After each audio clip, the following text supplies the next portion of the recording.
redes neuronales al final se utilizan para resolver problemas complicados con tipos de datos complicados, no habitualmente a lo mejor valores numéricos. También nos va a servir para tratar con imágenes, con vídeo, con audio y con texto, que es lo que nos preocupa el día de hoy.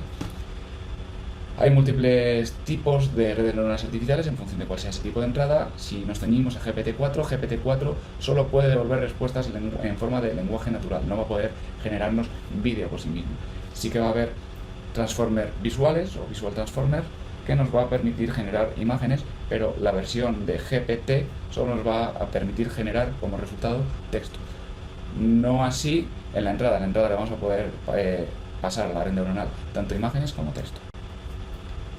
Para trabajar con imágenes, desde el año 2012 se están utilizando las redes neuronales convolucionales, que son las que mejores resultados están dando, y su estructura o su arquitectura se basa en cómo el cerebro humano es capaz de percibir y procesar las imágenes. Nosotros, cuando vemos una imagen, no nos tenemos que fijar en cada uno de los píxeles de esa imagen o cada uno de los colores y puntos y detalles que estamos viendo en esa imagen, sino que para identificar lo que estamos viendo en la imagen y procesarlo, nos fijamos en una serie de puntos clave. Entonces, no es tan imprescindible procesar todo el conjunto de los píxeles que compongan una imagen, sino que es más necesario identificar esos aspectos relevantes que hay en la imagen. Para eso, este tipo de redes neuronales se organizan en tres componentes principales, denominadas capas. Ahora vamos a ver una estructura que van a estar compuestas por capas convolucionales, capas de activación y capas de agrupación. Este es un tipo de arquitectura. Para resolver cada problema vamos a poder proponer diferentes arquitecturas. En este caso es el problema MNIST o MNIST, que es una especie de hola mundo en el tratamiento de imágenes, que nos permite identificar valores numéricos trazados a mano. Nos va a decir, por ejemplo, que esta imagen que estamos viendo en la pantalla se corresponde con un 4. ¿Cómo se hace esto? Se aplican diferentes capas de forma secuencial, con convoluciones y agrupaciones, que nos van a permitir ir quedándonos con el detalle de las imágenes. Aquí se hace un proceso de aplanación y se aplican una serie de capas densas. Densa significa que todas las neuronas de la capa anterior están conectadas con todas las neuronas de la capa siguiente, con cierta función de activación, que va a depender cuál queramos utilizar en cada ejemplo, va a depender del tipo de problema que vamos a utilizar, y al final vamos a tener como resultado una clasificación. En este caso, como estamos tratando de identificar números del 0 al 9, vamos a tener 10 salidas distintas, y en este caso, pues si tenemos un 4 de entrada, el resultado de esta red neuronal debería activar la neurona de salida número 4.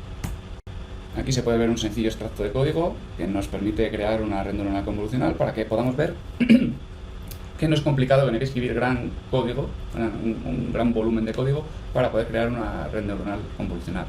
En este caso estamos utilizando TensorFlow, que es una biblioteca de Python, un conjunto de bibliotecas para Python, para hacer este tipo de análisis. Lo que estamos haciendo es cargar el conjunto de datos NIST o MNIST, como queramos decirlo, que está incluido en el conjunto de datasets por defecto que nos da para hacer diferentes ejemplos TensorFlow. Inicialmente, aquí están cargadas las imágenes, y por otro lado la etiqueta, que es el resultado de cada una de esas imágenes, es decir, cada dígito viene ya etiquetado, para que podamos extraer ese conocimiento, para que cuando veamos nuevas imágenes no etiquetadas podamos identificar cuál es el carácter que está en esa imagen. Vamos a partir ese conjunto de datos en entrenamiento y validación, y después vamos a crear la arquitectura de la red neuronal convolucional. Si os fijáis, tenemos diferentes capas que se corresponden con la arquitectura que acabamos de decir. Tenemos capas de convolución, capas de agrupación, tenemos por aquí el aplanamiento, y por aquí estamos creando las capas densas, que nos conectan todas las neuronas, en este caso del resultado del aplanamiento, con las neuronas de la siguiente capa que estamos creando por aquí. Cada una de estas capas va a tener su propia función de activación en todas sus neuronas, y al final vamos a compilar nuestro modelo, entrenarlo, evaluarlo e imprimir el resultado de cómo de bien o mal ha resultado nuestra red neuronal convolucional. Este código pongo por aquí que no se corresponde con la arquitectura de la red neuronal anterior, cambia un poquito. Por aquí está la arquitectura real. Esta imagen se genera con una sola línea de código, y también quería destacar que este código, lo ha generado ChatGPT en este caso, en tan solo un segundo. Simplemente le he dicho que quiero crear una red neuronal convolucional para aplicar a este problema, y me ha devuelto en 2-3 segundos este código de ejemplo, y a la hora de ejecutarlo y entrenarlo he tardado aproximadamente 1 minuto y medio. Vamos a ver ahora el funcionamiento de las redes neuronales recurrentes, que es un tipo de red neuronal artificial, como ya hemos comentado, que se está utilizando para texto. ¿Por qué se está utilizando para texto? Estas redes neuronales van a funcionar de forma secuencial. ¿Qué significa esto? Que, por ejemplo, recordad que las redes neuronales artificiales lo que pretenden es tratar de representar o de funcionar tal y como lo haría el cerebro humano, pues si nosotros leyésemos un libro, empezaríamos por la primera palabra y terminaríamos por la última, iríamos secuencialmente leyendo cada una de las palabras, aprendiendo el contexto de lo que nos quiere transmitir ese texto. Funcionan del mismo modo. Empezamos por la primera palabra, terminamos por la última y se van analizando su relación con el contexto. Es algo muy importante en los diferentes idiomas, siempre van a funcionar de forma secuencial. El orden en el que aparecen las palabras importa. Tenemos, por ejemplo, dos frases en la pantalla: me baño en el río y me río en el baño. No significan para nada lo mismo, aunque están utilizando las mismas palabras. Es decir, analizar de forma secuencial, teniendo en cuenta el orden de cada una de las palabras que aparecen en un texto, es la forma en la que vamos a ser capaces de comprender qué es lo que nos quiere decir ese texto en cada uno de los diferentes idiomas. Además, como acabo de decir, es la forma que tenemos los humanos de entender los idiomas. Podemos ver una imagen de cómo funcionan las redes neuronales recurrentes en la pantalla. Esta es la arquitectura principal simplificada y si la desplegamos tendríamos esto. Vamos a ver inicialmente la simplificada. Tenemos una serie de entradas representadas con la letra X y una serie de salidas representadas con la letra O de outputs, salidas en inglés. Por cada una de las iteraciones que vayamos analizando, que van a ser cada una de esas palabras que van a aparecer en el texto, vamos a tener una salida y un vector que nos va a retroalimentar el modelo de la capa de la iteración siguiente. Si desplegamos esta recursividad y lo aplanamos, podemos ver que la entrada de cada una de las iteraciones depende de parte de la salida de la iteración anterior. Aquí tenemos la salida que estamos planteando, pero también tenemos este vector que va a alimentar como entrada a el modelo que nos genere la siguiente salida. Esto plantea dos problemas. Las redes recurrentes pueden parecer muy sencillas, pero a medida que vamos avanzando y vamos haciendo esa recurrencia, se va perdiendo el contexto de lo que se decía al principio del párrafo cuando trabajamos con párrafos muy largos. Imaginad un párrafo de 2000 palabras, cuando lleguemos al final, lo que nos haya querido transmitir el inicio de ese párrafo puede haberse perdido debido a la evolución del texto y de las redes recurrentes en ese texto.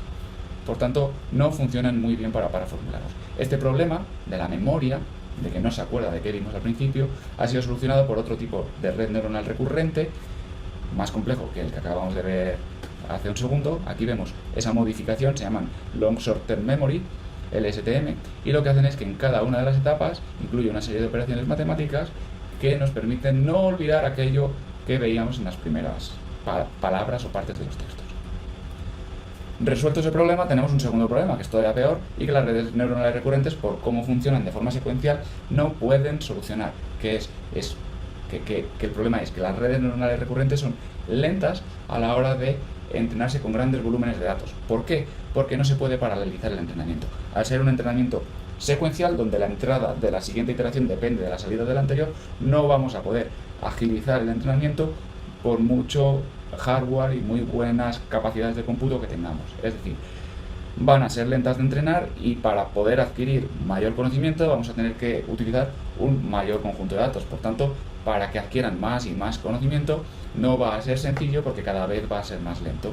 Entonces no es muy fácil evolucionarlas y tampoco es muy rápido entrenarlas. Esto plantea un problema muy grande a la hora de obtener los mejores resultados.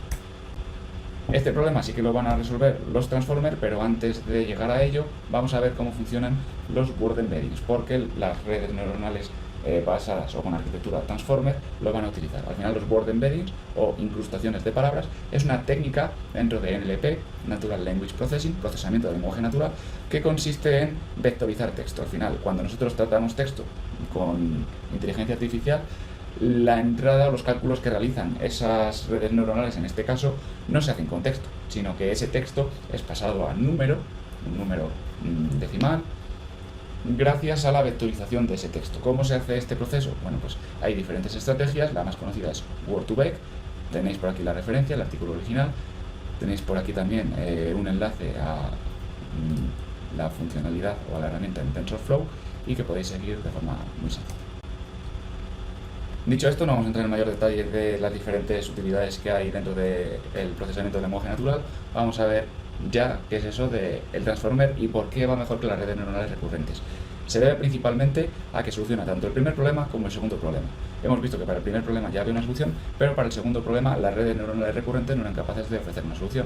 Para eso aparecieron los Transformers. Es decir, no va a ser tan lento de procesar. En las redes neuronales recurrentes, cada palabra se procesa de una en una, y en los modelos Transformer podemos analizar todas las palabras de una frase, por ejemplo, o de un párrafo, o de un texto, al mismo tiempo. Es decir, vamos a poder paralelizar. Por tanto, los modelos Transformer van a ser más útiles y más eficientes que las redes neuronales recurrentes. Esa es la principal diferencia con las redes neuronales recurrentes, la paralelización. A partir de aquí, cuanto más hardware tengamos, más vamos a poder paralelizar. La problemática es que ese hardware puede llegar a resultar muy costoso si queremos utilizar grandes volúmenes de datos para poder aprender. Para que los modelos basados en redes neuronales de tipo Transformer puedan ser útiles y puedan generar reconocimiento, deben ser entrenados con enormes cantidades de trabajo. Por ejemplo, GPT-3 se sabe que se entrenó con 175.000 millones de parámetros, billions en inglés, si podéis consultar la documentación oficial, y 45 terabytes de texto de entrada, incluyendo casi toda la información que estaba pública en Internet, que es lo que se llama la Surface Web. GPT-4 no ha hecho pública la cantidad de texto con la que se ha entrenado en cuanto a volumen, pero sí que ha dicho el número de parámetros que se han utilizado de entrada, que es esta cifra que no voy a pronunciar, pero que podemos ver la diferencia visualmente con los 175.000 millones de parámetros de entrada de GPT-3 y esa diferencia con GPT-4. Es un modelo muchísimo más grande. Vamos a ver ahora cómo funcionan los modelos Transformer, las redes neuronales artificiales con arquitectura Transformer. Me he tomado la libertad de tomar esta imagen del artículo original, Attention is all you need, del año 2017, y sobre ella vamos a ver las tres principales innovaciones que se presentan en ese artículo. Tenemos por un lado los Positional Encodings, tenemos también la atención, que es el núcleo principal, pero como he comentado anteriormente, no es una novedad en este artículo, sino que la principal novedad es la autoatención o atención autorregresiva. Cuando hablamos de Positional Encoding, tratamos de solucionar el problema de la secuencialidad, el problema de que el orden en un texto dentro de un idioma va a afectar al significado de la frase. Si volvemos a la frase que hemos visto anteriormente, me baño en el río o me río en el baño, lo que hace este tipo de solución, Positional Encoding o codificación posicional, es asociar a cada una de las palabras su orden. Además de la palabra, el resultado de aplicar la transformación vectorial de la palabra, recordad que es un valor numérico, se le va a asociar otro valor numérico que va a ser el orden. Entonces, como entrada vamos a tener palabra y orden, palabra y orden, palabra y orden, pero no así de sencillo. El orden no podemos dar 1, 2, 3, 4, 5, porque por ejemplo si tuviésemos 200 palabras, la palabra 200 pesaría muchísimo más que la palabra número 2, e incluso que el valor numérico asociado a cada una de las palabras.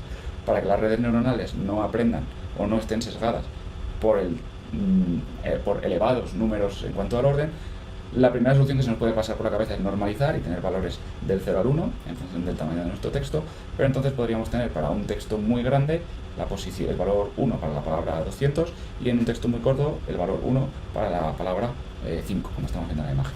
Por tanto, esto podría crear algún tipo de problema a la hora de analizar el lenguaje. Frases muy largas podrían tratarse de forma parecida a frases muy cortas. Para solucionar esto, lo que se hace es una codificación binaria que nos va a permitir además trabajar con valores sinusoidales y eso nos va a permitir matemáticamente obtener diferentes beneficios, ventajas.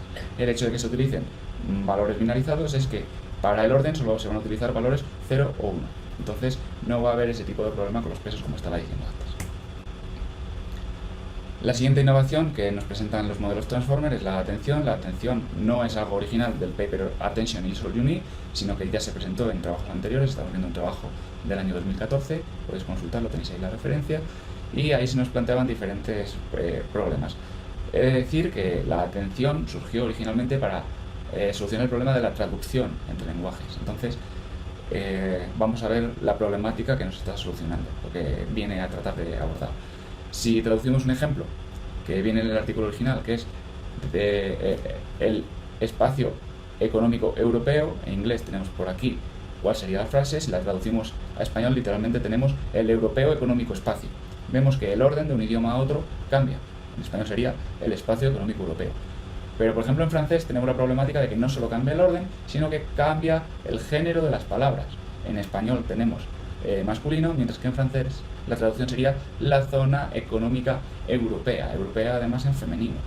Entonces el género femenino va con la zona y eso es capaz de detectarlo automáticamente la inteligencia artificial gracias a los mecanismos de atención que se presentan en este artículo. Al final, la atención lo que trata de buscar es qué palabras suelen ir relacionadas con qué otras palabras, qué palabras de nuestra salida, por aquí tenemos el resultado de la traducción al francés, se relacionan habitualmente con qué palabras de la entrada original, texto en español.